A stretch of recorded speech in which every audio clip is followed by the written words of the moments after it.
I have a fun way to talk about Oregon, Indiana, specifically for you. Okay, right up my alley. It is, yeah. Can I give you a preview? Yeah, a little taste. You want a little taste? I would love a little nibble. As they say on the streets of Portland, you want a taste? Yeah, I'd love a taste. Put it in my pipe. Posh Lupoi. This is the John Gruden preview. Dan Lanning. This guy right here, let me tell you about him. Mataya Ui Angalale. Slow it down. Call them Mataya. Mataya. Posh Lupoi. Hell yeah, brother. Hell yeah, dude. We'll get to that today. Mika, a big boo-boo.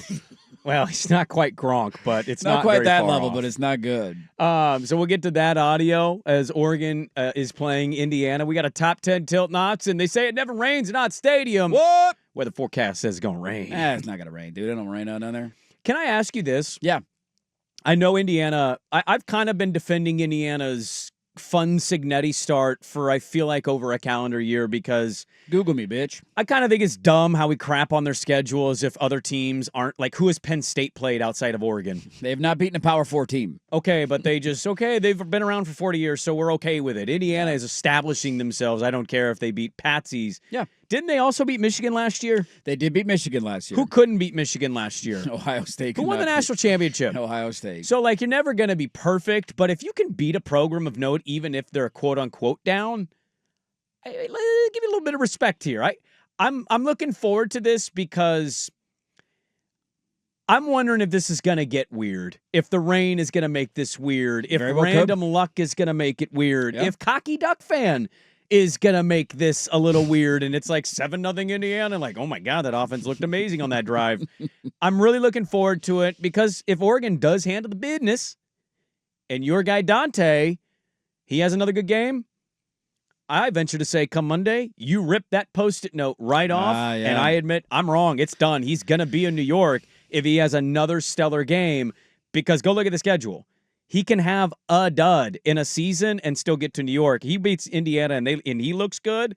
I think Dante's going to New York. Well, then on top of that, too, there's not one guy that is seemingly running away with it from a number standpoint. There's not like a Jaden Daniels from 2 years ago or an Ashton Genty running back or a Travis Hunter doing something we've never really seen before. Bain in Miami might be almost a lock to and get that to would New be York. such an outlier to see a defensive guy get that. Like, that is so rare to see a only defensive player make it. We haven't had that since Ndamukong Suh many moons ago, and he should have won the award that year, but that's neither here nor there. So I do tend to agree with you there. I think it also takes you to looking at the rest of their schedule, and not that everything's a cakewalk. Oregon almost lost to Wisconsin last year, but as of now, this is the last time on your schedule currently you are playing a ranked team. There's not a lot of ranked team. Now, maybe USC gets there. Maybe Washington is there at the end of the year. Maybe somebody else does. But as of right now, there are no more ranked opponents on your schedule. And so if you get through it, I think you feel really good. The weather impact, I think, is a valid concern. It's one that's in my mind right now. Of just when you get games where it rains and it's wonky, and could there be a drop punt? Could there be a ball that goes through somebody's hands? Could there be a fumbled snap? You never know when you get weather that plays into a game like this. And so who knows how bad it ends up being. It seems like there will be showers right around the start of game time. I've been trying to track it all week and see if the weather forecast is going to change. It will rain during the game. I think the question just is simply how hard will it rain for how long will it rain? Because if it rains for an extended period of time, that definitely comes into play of just something that you can't really count on and something that you can't control as a football team. Well, I want to hear from Duck fans on this one because I don't think universally Duck fans are like, well, we're going to roll them and it's not going to be close. Like, I know there is that opinion out there because Oregon's talent profile versus Indiana's talent profile would suggest that it's possible Oregon ends up rolling. They're more than a touchdown favorite in it. I'm more curious from people, and you can chime in at the fan text line, 503-864-6326 in the YouTube chat or Twitter or wherever you want to go. What is the area that in this specific matchup against this team, from what you've seen of Indiana, what is the area that you're like, are they going to be able to, expose isn't the right word, but Signetti's used the term find the edge. What's the area that it's like, if they're going to do it, it's this specific area? The two things that come to my mind when you ask that question are, one, I think Oregon has really good players in the back end and in their secondary, and when you look at their pass defense numbers, they are outstanding on the year. But very similarly to what we talk about with Indiana of are these numbers real, Oregon has not faced a passing attack this country that ranks in the top 80. What's the best passing offense that they played? It probably Penn State, but that ain't saying a lot right now. So when you ask me, the first concern is that I trust your secondary, but those guys are young, and they have not faced a quarterback and a wide receiver duo that can truly challenge them. Yeah, schematically, they haven't had a passing attack. Like, what's the Penn State guys? Is it the OC? Oh, Kotelnicki? Kotelnicki. Andy like, Kotelnicki?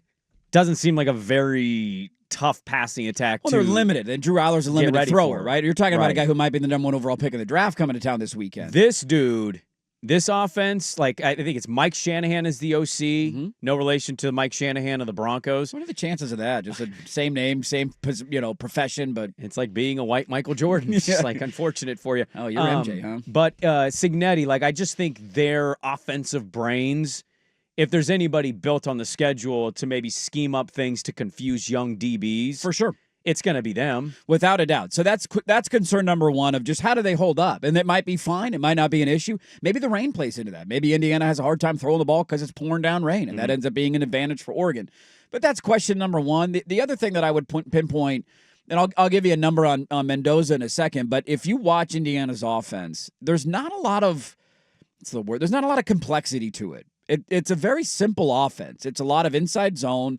It's a lot of quick release throws, and then they build RPOs off of that. So when they can run the football, that's when Mendoza gets into that groove of ride it, pull it, slant, ride it, pull it out, or take your shots. Like that's how their offense largely functions. And does he keep it once in a blue And does moon he and run get like it, right? 8 yards? and you're like, Without a crap. doubt. I think if you're looking for a weakness on Oregon's defense that I've identified through the first 5 weeks of the season, I don't know how to feel about their linebacker play. I don't think their linebacker play has been elite week in and week out. Jerry Mixon's had a couple of really good highlights. Bryce Betcher is an awesome story.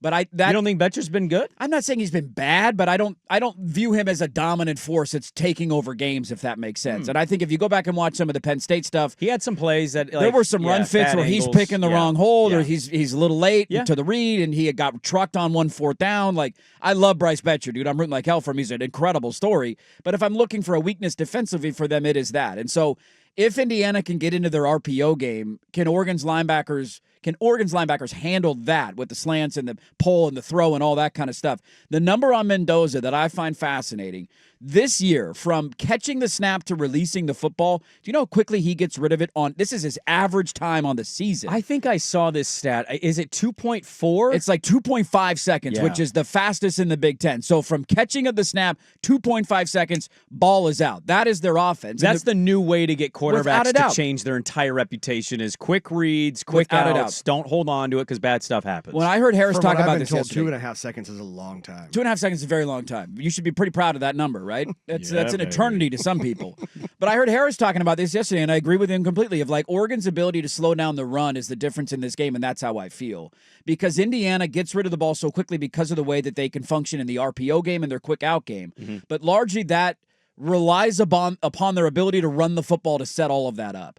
And I think you saw this against Penn State when Oregon's defense was able to win on 1st and 2nd down and not let them run the ball, and you put Drew Aller into the pocket on 3rd and 9 in an obvious passing situation, their defensive line was all over him, and they pressured him the entire night. And I think Penn State has a better offensive line than Indiana does. So I go back to just the simple fact of if you could slow down the run on 1st and 2nd down, not let them stay ahead of the chains and get into their RPO game, that's where I see the game getting lopsided. Do I think it's going to happen? No. But if you're looking for a blueprint of how Oregon separates here, that is it. You don't let them run the football on you. You make Mendoza stand in the pocket on 3rd and 9, and then you got 2 dominant edge rushers going against tackles who are there. They're both better than. Yeah, when it comes to the red zone, we know Oregon is highly efficient, right? They've scored 19 touchdowns in 23 trips to the red zone. They largely execute touchdowns instead of settling for field goals. I think the one thing I think about in this one is I almost flipped this in my mind because, yeah, Indiana's offense is probably going to have to put up some points here and really be able to show they can move the ball,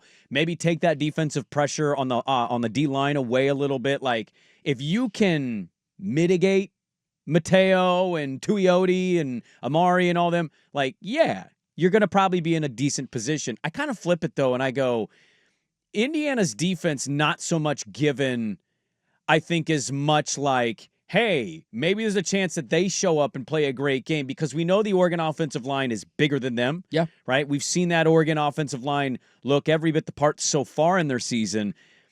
But as successful as they are in the red zone, think about the first half of the Penn State game. Because my takeaway was, holy crap, they're beating the living hell out of this team. They don't have points. It's 3-3. They've moved the ball on every drive, but it's only 3-3. It doesn't matter. Yards don't beat you. Yes, that was not a score that indicated what my eyeballs saw. So is Indiana's defense going to benefit in some ways of Oregon goes for 40 yards and then they get bogged down on 3rd and 7. They just can't pick it up. I think that's the side of the ball I'm maybe more interested in because I know Oregon's defense can be elite. I know Indiana's offense can be elite. So either scenario, I don't really know how tested Indiana's defense has been because I don't know how to feel about Illinois, and I certainly know how I feel about Iowa.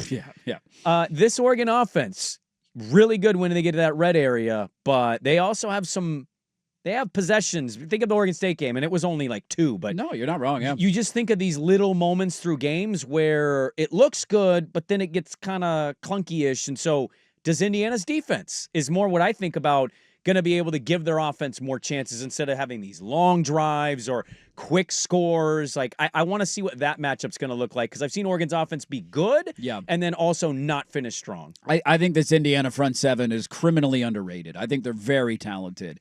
And look, I liked the under of the game last night, so, don't listen to what I'm about to say because I can be an idiot. I think this game's more low scoring than people are giving it credit for. I don't know what is the number of this over-under for this one? 55. It's in the 50s? It's mid-50s if I remember. We're seeing like 57 and 57, a half. Okay, so we're in the 60. 30s area kind of thing for both teams. I like the under in the game last night. The Giants nearly hit the over on their own. So I'm an idiot. But I like the under on Saturday. I think so much attention has gone to the quarterbacks who might be the 2 first guys on the board, and that's kind of where our eyes immediately go. I think the defenses are going to tell the story here, and then you add in the impact of the weather and the rain, and does it kind of bog things down a little bit? Could totally see that happening. I think Indiana's front seven is fantastic, the way that they slant and stunt. The only concern that I would have if I'm an Indiana fan there is what I highlighted yesterday, the weight difference of the offensive line of Oregon to the defensive line in Indiana. It's about an average of 46 pounds heavier on Oregon's offensive line. Does that wear you down as the game goes on? But then the other part of it is, can Will Stein scheme up things against that defensive line and the way that they like to get pressure? They're going to get you in some TFLs. Like, they're going to tackle you behind the line of scrimmage because the guy is slanting and a guard can't get over there, and here's a 3-yard loss. All right, now we got a punt. That's going to happen from time to time. But when you run that style of defense up front, it leaves yourself vulnerable for cutbacks and guys getting washed out and big runs going the other way. And so can you scheme up some counters? Can you scheme up some runs that go against where they're slanting that catches them in a vulnerable spot? And there goes De'Aaron Hill for a 40-yard game. But I'm with you completely. I think Indiana's defense is going to keep them in this game because I think they're front seven. And then they got Pons back in the secondary, who is probably a top 3 draft pick in April. Their defense is really good, and they're going to give Oregon some problems. Some kind of nerdy edition of the game, okay? There you go. Now? Yeah, Will Stein will help you shine.